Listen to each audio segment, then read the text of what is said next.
ಯಾವ ವ್ಯಾಕ್ಸ್ ಮಾಡಲಿ ನಾನು, ಆಮೇಲೆ ವ್ಯಾಕ್ಸ್ ತೊಗೊಂಡ್ಮೇಲೆ ಯಾವ ರೀತಿ ಮಾಡಲಿ ನಾನು, ಆಮೇಲೆ ಸ್ಕಿನ್ ಪೀಲ್ ಆದರೆ ಏನು ಮಾಡಲಿ, ಆಮೇಲೆ ರ್ಯಾಷಸ್ ಆದರೆ ಏನು ಮಾಡಲಿ, ಯಾವ ಡೈರೆಕ್ಷನಿಂದ ಅಪ್ಲೈ ಮಾಡಲಿ, ಆಮೇಲೆ ಹೆಂಗೆ ತೆಗೀಲಿ ಅನ್ನೋ ಕ್ವಶನ್ಗಳಿಗೆಲ್ಲ ಇದೇ ಒಂದು ವಿಡಿಯೋ ಸಾಕು ನಿಮಗೆ.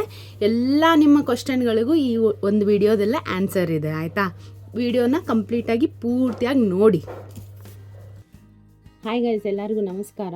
ಇವತ್ತಿನ ಟಾಪಿಕ್ ಬಂದ್ಬಿಟ್ಟು ವ್ಯಾಕ್ಸಿನ್ ಬಗ್ಗೆ. ವ್ಯಾಕ್ಸ್ ನಾವು ಯಾವ ರೀತಿ ಮಾಡಬೇಕು, ಯಾವುದನ್ನು ತಗೋಬೇಕು, ಆಮೇಲೆ ಯಾವ ಸ್ಕಿನ್ ಮೇಲೆ ನಾವು ಯಾವ ವ್ಯಾಕ್ಸನ್ನು ಮಾಡಬೇಕು ಅಂತೇಳಿ ನೀವು ತಿಳ್ಕೊಳ್ಳಿ. ಫಸ್ಟಿಗೆ ನಾನು ಮೇಜರಾಗಿ ನಮ್ಮ ಪಾರ್ಲರ್ನಲ್ಲಿ 3 ವ್ಯಾಕ್ಸನ್ನು ನಾನು ಯೂಸ್ ಮಾಡ್ತೀನಿ. ಟೈಪ್ಸ್ ಅಂದರೆ ನೀವು ತಿಳ್ಕೊಳ್ಳಿ, ಟೈಪ್ಸು ಎಷ್ಟು ಟೈಪ್ಸ್ ವ್ಯಾಕ್ಸಸ್ ಅದಾವೆ, ಭಾಳ ರೀತಿ ಇದ್ದಾವೆ. ಆದರೆ ನಾನು ಮಾತ್ರ ನನ್ನ ಪಾರ್ಲರ್ನ 3 ಥರ ಮಾಡ್ತೀನಿ.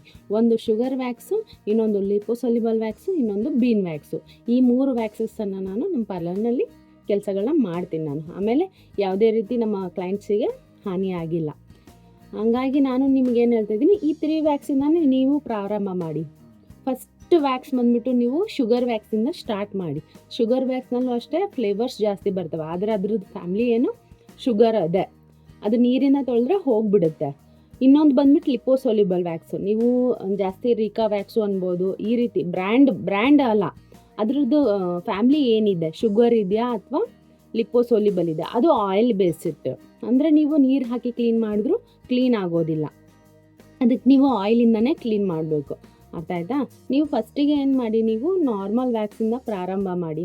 ನಾರ್ಮಲ್ ವ್ಯಾಕ್ಸ್ ಅಂದರೆ ಶುಗರ್ ವ್ಯಾಕ್ಸು. ಈಗ ಇದರಲ್ಲಿ ನಾನಾ ರೀತಿ ನಿಮಗೆ ಡಾರ್ಕ್ ಚಾಕ್ಲೇಟ್ ಬರುತ್ತೆ, ಶುಗರ್ದು ಬರುತ್ತೆ, ಆಮೇಲೆ ಅಲೋವೆರಾದು ಬರುತ್ತೆ, ತುಂಬ ಬರುತ್ತೆ.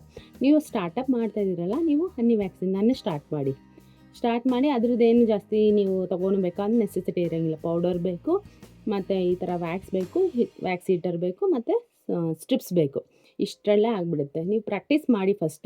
ಪ್ರಾಕ್ಟೀಸ್ ಮಾಡಿದ ನಂತರ ನೀವು ಲಿಪೋಸೊಲ್ಯುಬಲ್ ವ್ಯಾಕ್ಸಿಗೆ ಕೈ ಹಾಕಿ. ಅರ್ಥ ಆಯ್ತಾ? ಫಸ್ಟಿಗೆ ನೀವು ವ್ಯಾಕ್ಸನ್ನ ಇದು ನಾರ್ಮಲ್ ವ್ಯಾಕ್ಸಿಂದ ಪ್ರಾಕ್ಟೀಸ್ ಮಾಡಿ ನನಗೆ ಬರ್ತಾಯಿದೆ ಅಂಥೇಳಿ ಗೊತ್ತಾಗಿದ ಮೇಲೆ ನೀವು ರಿಕಾ ವ್ಯಾಕ್ಸನ್ನು ಮಾಡಿ. ಯಾಕಂದರೆ ರಿಕಾ ವ್ಯಾಕ್ಸ್ ಮಾಡೋ ಟೈಮ್ನಲ್ಲಿ ನೀವು ತುಂಬಾ ಕೇರ್ಫುಲ್ಲಾಗಿರಬೇಕು, ಇಲ್ಲಾಂದರೆ ಸ್ಕಿನ್ ಪೀಲ್ ಆಗೋ ಚಾನ್ಸಸ್ ಭಾಳ ಇರುತ್ತೆ. ಅದಕ್ಕೋಸ್ಕರ ನಾನು ನಿಮಗೆ ಹೇಳ್ತಾ ಇರೋದು, ಫಸ್ಟಿಗೆ ಪ್ರಾಕ್ಟೀಸ್ ಮಾಡೋರು ಫಸ್ಟು ಶುಗರ್ ವ್ಯಾಕ್ಸಿಂದ ಪ್ರಾಕ್ಟೀಸ್ ಮಾಡಿ. ಆಯ್ತಲ್ವಾ? ಇದು ಶುಗರ್ ವ್ಯಾಕ್ಸಿಂದ ಏನು ಅಷ್ಟೊಂದು ರಿಸ್ಕ್ ಇರೋದಿಲ್ಲ. ನೆಕ್ಸ್ಟ್ ಲಿಪೋಸೊಲ್ಯುಬಲ್ ವ್ಯಾಕ್ಸಿಗೆ ಬಂದಂದರೆ ನಿಮಗೆ ಪ್ರೀ ಜೆಲ್ ತೊಗೋಬೇಕು, ಆಮೇಲೆ ಆಫ್ಟರ್ ಜೆಲ್ ತೊಗೋಬೇಕು. ಆಮೇಲೆ ಸ್ಕಿನ್ನನ್ನು ತುಂಬಾ ತಿನ್ನಾಗಿ ನಾವು ಅಪ್ಲೈ ಮಾಡಬೇಕು. ಹೆಂಗೆ ಬೇಕೋ ಹಂಗೆ ಅಪ್ಲೈ ಮಾಡೋಂಗಿಲ್ಲ. ಈ ರೀತಿ ಎಲ್ಲ ಅದರಲ್ಲಿ ರಿಸ್ಕ್ಗಳಿರುತ್ತೆ. ಸೊ ಹಾಗಾಗಿ ಸ್ವಲ್ಪ ನಿಮಗೆಲ್ಲ ಪ್ರಾಕ್ಟೀಸ್ ಆಗಿದೆ ಅಂತೇಳಿ ನೀವು ಕನ್ಫರ್ಮ್ ಆಗಿದ್ಮೇಲೆ ನೀವು ಇದನ್ನು ಪ್ರಾಕ್ಟೀಸ್ ಮಾಡಿ. ಆಯ್ತಾ? ಚಲೋ ಇರುತ್ತೆ ರಿಸಲ್ಟು. ಇದು 50% ನಿಮಗೆ ನಾರ್ಮಲ್ ವ್ಯಾಕ್ಸಲ್ಲಿ 50% ರಿಸಲ್ಟ್ ಬಂದರೆ, ರಿಕಾ ವ್ಯಾಕ್ಸಲ್ಲಿ 100% ಟ್ಯಾನ್ ರಿಮೂವ್ ಆಗುತ್ತೆ. ತುಂಬಾ ಅವರಿಗೆ ಬೆನಿಫಿಷಿಯಲ್ ಇರುತ್ತೆ. ಆಯ್ತಾ? ಹೇರ್ಸು ಸಹ ಜಲ್ದಿ ಬರೋದಿಲ್ಲ ಲಿಪೋಸೊಲ್ಯುಬಲ್ ವ್ಯಾಕ್ಸು. ನೀವೇನು ರಿಕಾ ವ್ಯಾಕ್ಸ್ ಅಂತ ಹೇಳಿದ್ರೆ ಅದ್ರ ಹೆಸರೇ ಲಿಪೋಸೊಲ್ಯುಬಲ್. ಇದು ರಿಕಾ ಅನ್ನೋದು ಬ್ರ್ಯಾಂಡು ಅಷ್ಟೇ. ಆಮೇಲೆ ಇದು ನಾರ್ಮಲ್ ವ್ಯಾಕ್ಸ್ಗಿನ ಇದು ಲಿಪೋಸೊಲ್ಯುಬಲ್ ವ್ಯಾಕ್ಸ್ ತುಂಬಾ ಬೆನಿಫಿಷಿಯಲ್ ಆಗಿರುತ್ತೆ, ಅಷ್ಟೇ ಡೇಂಜರು ಇರುತ್ತೆ. ಅದಕ್ಕೋಸ್ಕರ ಸ್ವಲ್ಪ ನೋಡಿ ಮಾಡಿ. ಆಯಿತಾ? ಆಮೇಲೆ ಬೀನ್ ವ್ಯಾಕ್ಸು ನಾನೇನಂದರೆ ನಮ್ಮ ಪಾರ್ಲರ್ನ 3 ಥರ ಯೂಸ್ ಮಾಡ್ತೀನಿ. ಅಂದರೆ ಒಂದು ನಾರ್ಮಲ್ ಆಯಿತು, ಇನ್ನೊಂದು ಲಿಪೋಸೊಲ್ಯುಬಲ್ ಆಯಿತು, ಈಗ ಬೀನ್ ವ್ಯಾಕ್ಸ್ ಅದಕ್ಕಪ್ಪ ಯೂಸ್ ಮಾಡ್ತೀವಿ ಅಂದರೆ ಸೆನ್ಸಿಟಿವ್ ಏರಿಯಾ ಮೀನ್ಸ್ ಎಲ್ಲೆಲ್ಲಿ ಸೆನ್ಸಿಟಿವ್ ಇದೆ ನಮ್ಮ ಪಾರ್ಟು ಅಲ್ಲಿ ಯೂಸ್ ಆಗೋಂಥದ್ದು. ಯಾಕಂದರೆ ಕಾಸ್ಟ್ಲಿ ಇರುತ್ತದು. ಸೊ ಅದನ್ನು ಹ್ಯಾಂಡ್ಸಿಗೆ ಲೆಗ್ಸಿಗೆಲ್ಲ ಮಾಡೋಕ್ಕಾಗೋದಿಲ್ಲ. ಅದಕ್ಕೆ ಚಿಕ್ಕ ಪಾರ್ಟಲ್ಲಿ ನೀವು ಫೇಸಿಗಾಯಿತು, ಅಂಡರ್ ಆರ್ಮ್ಸಿಗಾಯಿತು, ಅಪ್ಪರ್ ಲಿಪ್ಸು ಈ ರೀತಿ ಮಾಡ್ಕೋಬೋದು. ಸೆನ್ಸಿಟಿವ್ ಏರಿಯಾ ಏನಿರುತ್ತಲ್ಲ ಅದಕ್ಕೆ ನೀವು ಬೀನ್ ವ್ಯಾಕ್ಸನ್ನು ಮಾಡ್ಬೋದು. ಅದಕ್ಕೂ ಅಷ್ಟೊಂದೇನು ರಿಸ್ಕ್ ಇರೋದಿಲ್ಲ. ಅದು ಸ್ಟ್ರಿಪ್ಲೆಸ್ ಇರುತ್ತೆ. ಸೊ ಹಿಂಗೆ ಹಚ್ಚೋದು, ಹಿಂಗೆ ತೆಗಿಯೋದು ಇರುತ್ತೆ ಅಷ್ಟೇ. ಅದಕ್ಕೋಸ್ಕರ ನೀವು ಅದನ್ನು ಸೆನ್ಸಿಟಿವ್ ಏರಿಯಾ ಎಲ್ಲೆಲ್ಲಿದೆ ಅದನ್ನು ಬೀನ್ ವ್ಯಾಕ್ಸಿಂದ ಮಾಡಿ. ಆಯಿತಾ? ಇವಾಗ ನಿಮ್ಗೆ ಅರ್ಥ ಆಗಿರಬೇಕು, ಒಂದು ನಾರ್ಮಲ್ ವ್ಯಾಕ್ಸು, ಇನ್ನೊಂದು ಲಿಪೋಸೊಲ್ಯುಬಲ್ ವ್ಯಾಕ್ಸು, ಇನ್ನೊಂದು ಬೀನ್ ವ್ಯಾಕ್ಸು ಯಾವ್ಯಾವ ಕೆಲಸಗಳನ್ನು ಮಾಡುತ್ತೆ, ನಾವು ಏನೇನೆಲ್ಲ ತಲೆಯಲ್ಲಿ ಇಟ್ಕೊಂಡಿರಬೇಕು. ಇಷ್ಟು ವೀಡಿಯೋದಲ್ಲಿ ನಿಮ್ಗೆ ಗೊತ್ತಾಗಿರಬೇಕು. ನೆಕ್ಸ್ಟ್ ನಾವು ಯಾವ ರೀತಿ ನಾವು ಮಾಡಬೇಕು. ಈಗ ನಾರ್ಮಲ್ ಮಾಡ್ತಾಯಿದ್ದೀರ ಅಂದರೆ ನೀವು ದಪ್ಪ ಹಚ್ತಾಯಿದ್ದೀರೋ ತೆಳ್ಳಗೆ ಹಚ್ತಾಯಿದ್ದೀರೋ ಅದು ಮ್ಯಾಟರ್ ಆಗೋಲ್ಲ. ಅರ್ಥ ಆಯ್ತಾ? ಆದರೆ ಲಿಪೋಸೊಲ್ಯುಬಲ್ ವ್ಯಾಕ್ಸ್ ಮಾಡಬೇಕಾದ್ರೆ ಮಾತ್ರ ನೀವು ತುಂಬಾ ತಿನ್ನಾಗಿ ಹಚ್ಚಬೇಕು, ತೆಳ್ಳಗೆ ಹಚ್ಚಿ ಅದು ಒಂದು ಟೈಮ್ ಹಚ್ಚಿ ಏನು ತೆಗ್ದಿರ್ತೀರಲ್ಲ, ನೆಕ್ಸ್ಟ್ ಟೈಮಲ್ಲಿ ವ್ಯಾಕ್ಸ್ ಹಚ್ಚಂಗಿಲ್ಲ. ನೆಕ್ಸ್ಟ್ ಟೈಮ್ ಹಚ್ಚಿದ್ರೆ ಅಂದರೆ ನೀವೇನಾಗ್ಬಿಡುತ್ತೆ, ಸ್ಕಿನ್ನು ಪೀಲ್ ಆಗೋಗುತ್ತೆ ಅಂದರೆ ಮೀನ್ಸ್ ಸ್ಕಿನ್ನು ಕಿತ್ಕೊಂಬಂದ್ಬಿಡುತ್ತೆ. ಅರ್ಥ ಆಯಿತಾ. ಆಮೇಲೆ ಕ್ಲೈಂಟು ತುಂಬ ಸಿಟ್ಟು ಮಾಡ್ಕೊಂಬಿಡ್ತಾರೆ. ಸೊ ನೋಡಿ ಮಾಡಿ, ರಿಕಾವ್ಯಾಕ್ಸ್ ಮಾಡಬೇಕಾದ್ರೆ ಅದೇ ಲಿಪೋಸೊಲಿಬಲ್, ನನಗೂ ಬರೀ ರಿಕಾನೇ ಬಂದುಬಿಡುತ್ತೆ. ಲಿಪೋಸೊಲಿಬಲ್ ಮಾಡಬೇಕಾದ್ರೆ ಸ್ವಲ್ಪ ಹುಷಾರಾಗಿ ಮಾಡಿ. ಈಗ ನೀವು ಹನಿ ವ್ಯಾಕ್ಸ್ ಮಾಡ್ತಾಯಿದ್ದೀರ ಅಂದರೆ ಸ್ವಲ್ಪ ಕ್ರೀಮಿ ಟೆಕ್ಚರ್ ಇರಬೇಕು, ತುಂಬಾ ಹೀಟ್ ಆಗಿರಬಾರ್ದು, ಅದು ನೀರಿನ ಥರ ಬರಬಾರ್ದು. ಕ್ರೀಮ್ ಟೆಕ್ಚರ್ ಇತ್ತಂದರೆ ನಿಮಗೇನಾಗುತ್ತೆ, ವ್ಯಾಕ್ಸ್ ಚೆನ್ನಾಗಿ ಅಪ್ಲೈನೂ ಆಗುತ್ತೆ, ರಿಮೂವ್ನೂ ಆಗುತ್ತೆ. ಸೊ ಕ್ರೀಮಿ ಟೆಕ್ಚರ್ ಇರೋವರೆಗೂ ನೀವು ಹೀಟನ್ನು ಮಾಡ್ಕೊಳ್ಳಿ ಅದನ್ನು. ಆಮೇಲೆ ರಿಕಾವ್ಯಾಕ್ಸು ಅಷ್ಟೇ ನಾರ್ಮಲ್ ಹೀಟ್ ಮಾಡ್ಕೊಳ್ಳಿ. ಆಮೇಲೆ ಅದೂ ಅಷ್ಟೇ ಕ್ರೀಮಿ ಟೆಕ್ಚರೇ, ಆದರೆ ಅಪ್ಲೈ ಮಾಡೋ ಮುಂದೆ ಮಾತ್ರ ತುಂಬಾ ತಿನ್ನಾಗಿ ಅಪ್ಲೈ ಮಾಡಿ ಅಷ್ಟೇ. ಇದು ಅರ್ಥ ಆಗಿರ್ಬೇಕು ನಿಮಗೆ. ಆಮೇಲೆ ಬೀನ್ ವ್ಯಾಕ್ಸು ತುಂಬ ತಿನ್ನಾಗೂ ಅಪ್ಲೈ ಮಾಡ್ಬೋದು, ತುಂಬ ತಿಕ್ಕಾಗೂ ಅಪ್ಲೈ ಮಾಡ್ಬೋದು, ಮೀಡಿಯಮ್ ಅಪ್ಲೈ ಮಾಡಬೇಕು. ತಿನ್ನಾಗಿ ಅಪ್ಲೈ ಮಾಡಿದ್ರಂದ್ರೆ ಏನಾಗುತ್ತೆ, ಅಲ್ಲೇ ಸ್ಕಿನ್ನಿಗೆ ಅಂಟ್ಕೊಂಡ್ಬಿಡುತ್ತೆ. ಸ್ವಲ್ಪ ದಪ್ಪವಾಗಿ ಅಪ್ಲೈ ಮಾಡಿದ್ರಂದ್ರೆ ಏನಾಗುತ್ತೆ, ಅದನ್ನು ರಿಮೂವ್ ಮಾಡೋಕ್ಕೆ ನಮಗೆ ಈಸಿ ಆಗುತ್ತೆ. ಅರ್ಥ ಆಯ್ತಲ್ವಾ ನಿಮಗೆ? ವ್ಯಾಕ್ಸಿನ್ ಬಗ್ಗೆ ನಿಮ್ಗೆ ಇಷ್ಟು ಗೊತ್ತಾಯ್ತು ಅಂದ್ಕೊಂಡಿದ್ದೀನಿ. ಸೊ ಇನ್ನೂ ಏನಾದರೂ ನಿಮ್ಗೆ ಡೌಟ್ಸ್ ಇತ್ತಂದರೂ ನೀವು ನನಗೆ ಕಾಮೆಂಟ್ ಬಾಕ್ಸಲ್ಲಿ ಕಾಮೆಂಟ್ ಮಾಡಿ, ಏನಾದರೂ ತಿಳಿಯಿಲ್ಲ ಅಂದರೆ ನಾನು ನಿಮಗೆ ರಿಪ್ಲೈ ಮಾಡ್ತೀನಂತೆ, ಸರಿನಾ?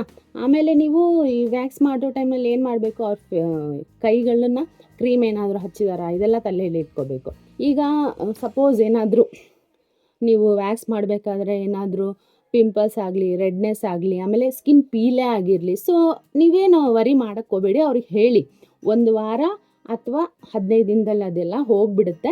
ಆಮೇಲೆ ನೀವು ಏನಾದರೂ ಪೀಲ್ ಆಗಿತ್ತಂದ್ರೆ, ಸುಟ್ಟಿತ್ತಂದರೆ ಸ್ವಲ್ಪ ಬರ್ನರ್ನ ಅವ್ರಿಗೆ ಪ್ರಿಫೇರ್ ಮಾಡಿ, ಇದು ಹಚ್ಕೊಳ್ರಿ ಅಂತ ಹೇಳಿ. ಆಮೇಲೆ ರೆಡ್ನೆಸ್ಸು ಪಿಂಪಲ್ಸ್ ಏನಾದರೂ ಆಗಿದರೆ ಐಸ್ ಕ್ಯೂಬ್ನ ರಬ್ ಮಾಡ್ಕೊಳ್ಳಿ ಅಂತೇಳಿ ಅವ್ರಿಗೆ ಹೇಳಿ. ಅರ್ಥ ಆಯಿತಾ? ವರಿ ಮಾಡುವಂಥದ್ದು ಏನಿಲ್ಲ, ಫಸ್ಟ್ ಟೈಮ್ ಮಾಡಿಸೋದ್ರಿಂದ ಏನಾದರೂ ಈ ರೀತಿ ಪಿಂಪಲ್ಸು ಮತ್ತು ರೆಡ್ನೆಸ್ ಎಲ್ಲ ಆಗುತ್ತಂತ ಹೇಳಿ. ಅರ್ಥ ಆಯಿತಾ? ಇದೆಲ್ಲ ಅವ್ರಿಗೆ ಕ್ಲೈಂಟಿಗೆ ಹೇಳಬೇಕು. ಆಮೇಲೆ ನೀವು ಮಾಡೋ ಟೈಮ್ನಲ್ಲಿ ಏನಾದರೂ ಆಯ್ತಂದ್ರೆ ನೀವು ಭಯ ಪಟ್ಕೊಂಬಿಡ್ಬೇಡಿ. ಅರ್ಥ ಆಯಿತಾ? ಇದಕ್ಕೆಲ್ಲನೂ ಸೊಲ್ಯೂಷನ್ ಇದೆ, ಬಟ್ ನೋಡಿ ಮಾಡಿ ಅಷ್ಟೇ ಹೇಳ್ತಾ ಇರೋದು. ಆಮೇಲೆ ಅವ್ರದ್ದು ಹೇರ್ ಡೈರೆಕ್ಷನ್ ನೋಡ್ಕೊಳ್ಳಿ, ಯಾವ ರೀತಿ ಹೇರ್ ಬಂದಿದೆಯೋ ಅದೇ ರೀತಿ ನಾವು ವ್ಯಾಕ್ಸನ್ನು ಅಪ್ಲೈ ಮಾಡಬೇಕು. ಯಾವ ರೀತಿ ಹೇರ್ ಅದ್ರ ಅಪೋಸಿಟ್ ನಾವು ಪುಲ್ ಮಾಡಬೇಕು. ಇದನ್ನು ತಲೆಗಿಟ್ಕೊಳ್ಳಿ. ಅಪ್ಲೈ ಹಿಂಗೆ ಮಾಡಿದ್ವು ಅಂದರೆ ನಾವು ವ್ಯಾಕ್ಸ್ ಸ್ಟ್ರಿಪ್ಸ್ನ ತೊಗೊಂಡು ಹೀಗೆ ಪುಲ್ ಮಾಡಬೇಕು. ಇದನ್ನು ಎಲ್ಲ ನಾನು ನಿಮಗೆ ವೀಡಿಯೋಸಲ್ಲಿ ಹಾಕ್ತೀನಲ್ಲ, ಅದನ್ನ ನೋಡ್ಕೊಳ್ಳಿ. ನಾನು ಹೇಗೆ ಹ್ಯಾಂಡ್ ವ್ಯಾಕ್ಸ್ ಮಾಡ್ತಾಯಿದ್ದೀನಿ, ಹೇಗೆ ಲೆಗ್ ವ್ಯಾಕ್ಸ್ ಮಾಡ್ತಾಯಿದ್ದೀನಿ, ಹೇಗೆ ಫೇಸ್ ವ್ಯಾಕ್ಸ್ ಮಾಡ್ತಾಯಿದ್ದೀನಿ, ಎಲ್ಲನೂ ಕಂಟಿನ್ಯೂಸ್ ಆಗಿ ನೀವು ಸ್ಕಿಪ್ ಮಾಡ್ದೇ ವೀಡಿಯೋಸ್ನ ನೋಡಿದ್ರಂದ್ರೆ ನಿಮಗೇನಾಗುತ್ತೆ, ಟೆಕ್ನಿಕ್ಸ್ ಗೊತ್ತಾಗ್ತದೆ. ಯಾಕಂದರೆ ವಿಡಿಯೋ ಇಟ್ಟು ನೀವು ದೂರದಿಂದ ನೋಡೋದ್ರಿಂದ ತುಂಬಾ ಡಿಫ್ರೆನ್ಸ್ ಇದೆ. ಅದಕ್ಕೆ ವೀಡಿಯೋನ ಕರೆಕ್ಟಾಗಿ ಇಟ್ಟು ಸ್ಕಿಪ್ ಮಾಡ್ದೇ ಯಾವ ರೀತಿ ನಾನು ಹ್ಯಾಂಡನ್ನು ಇಟ್ಟಿದ್ದೀನಿ, ಯಾವ ರೀತಿ ನಾನು ಅಪ್ಲೈ ಮಾಡ್ತಾಯಿದ್ದೀನಿ, ಯಾವ ರೀತಿ ನಾನು ಪುಲ್ ಮಾಡ್ತಾಯಿದ್ದೀನಿ, ಇದನ್ನು ಮಾತ್ರ ನೀವು ಅರ್ಥ ಮಾಡ್ಕೊಳ್ಳಿ, ನೋಡ್ಕೊಂಡು ನೀವೇನು ಮಾಡಿ, ನಿಮ್ಮ ಮೇಲೆ ಅಥವಾ ನಿಮ್ಮ ಮನೆಯಲ್ಲಿ ಯಾರಿದ್ದಾರಲ್ಲ ಅವ್ರ ಹ್ಯಾಂಡ್ಸು, ಲೆಗ್ಸು ಈ ರೀತಿ ಪ್ರಾಕ್ಟೀಸ್ ಮಾಡಿದ ನಂತರ ನೀವು ಎಕ್ಸ್ಪರ್ಟ್ ಆಗಿದ್ದೀರಂದರೆ ಕ್ಲೈಂಟಿಗೆ ಮಾಡಿ. ಒಮ್ಮಕ್ಕಲೇ ನೀವು ಕ್ಲೈಂಟಿಗೆ ಮಾಡೋಕ್ಕೆ ಹೋಗಬೇಡಿ. ಇದು ನೋಡಿರಿ, ಯಶ್ಗೆ ಏನೂ ಅರ್ಥ ಆಗ್ತಾಯಿಲ್ಲ, ಸುಮ್ಮನೆ ಕುಂತ್ಬಿಟ್ಟಿದ್ದಾನೆ. ಸೊ ಈ ವಿಡಿಯೋ ಮಾಡೋ ಉದ್ದೇಶ ಏನಪ್ಪ ಅಂದರೆ, ಈ ವ್ಯಾಕ್ಸಿನ್ ಬಗ್ಗೆ ಏನೇನೆಲ್ಲ ಕ್ವಶನ್ಸ್ ಇದ್ದಾವೆ ನಿಮ್ಮಲ್ಲಿ, ಏನೇನೆಲ್ಲ ತಲೆಯಲ್ಲಿ ಇದ್ದಾವಲ್ಲ ಅದೆಲ್ಲ ರಿಮೂವ್ ಆಗಲಿ ಅಂತೇಳಿ ಇದು ಒಂದು ವಿಡಿಯೋ ಮಾಡಿರೋದು ನಾನು. ವ್ಯಾಕ್ಸಿನ್ ಬಗ್ಗೆ ಫಸ್ಟು ತಿಳ್ಕೊಳ್ಳಿ, ನೀವು ವ್ಯಾಕ್ಸ್ ಅಂದರೆ ಏನು ಅಂತೇಳಿ ತಿಳ್ಕೊಂಡು ಆಮೇಲೆ ಕ್ಲೈಂಟಿಗೆ ಮಾಡೋಕ್ಕೆ ಹೋಗಿ. ಅರ್ಥ ಆಯಿತಾ? ನಾನು ವಿಡಿಯೋ ಮಾಡೋ ಉದ್ದೇಶ ಏನಪ್ಪ ಅಂದರೆ ಎಲ್ಲರಿಗೂ ನಾಲೆಜ್ ಹೋಗಲಿ ಅಂತ ಅಷ್ಟೇ. ಆಮೇಲೆ ಈ ಚಾನಲಿಂದ ನಿಮಗೆ ಏನಾದರೂ ಕಲಿಯೋಕ್ಕೆ ಸಿಕ್ತಂದ್ರೆ ನನ್ನ ಚಾನಲ್ನ ಸಬ್ಸ್ಕ್ರೈಬ್ ಮಾಡ್ಕೊಳ್ಳಿ, ಲೈಕ್ ಮಾಡಿ, ಶೇರ್ ಮಾಡಿ. ಅರ್ಥ ಆಯಿತಾ? ನನಗೂ ಮೋಟಿವ್ ಸಿಗುತ್ತೆ ನೆಕ್ಸ್ಟ್ ವೀಡಿಯೋ ಮಾಡೋಕ್ಕೆ. ಆಮೇಲೆ ನೀವು ಕಾಮೆಂಟ್ ಬಾಕ್ಸಲ್ಲಿ ತಿಳಿಸಿ ನನಗೆ ಯಾವ ರೀತಿ ನಿಮಗೆ ವೀಡಿಯೋಸ್ ಬೇಕು, ಏನೇನೆಲ್ಲ ನಿಮ್ಗೆ ಅರ್ಥ ಆಗ್ತಾಯಿಲ್ಲ ಅಂತೇಳಿ ನೀವು ನಂಗೆ ತಿಳಿಸಿದ್ರಂದರೆ ನೆಕ್ಸ್ಟ್ ವೀಡಿಯೋ ನಾನು ಅದನ್ನು ಮಾಡ್ತೀನಂತೆ. ಓಕೆ, ಬಾಯ್ ರೀ.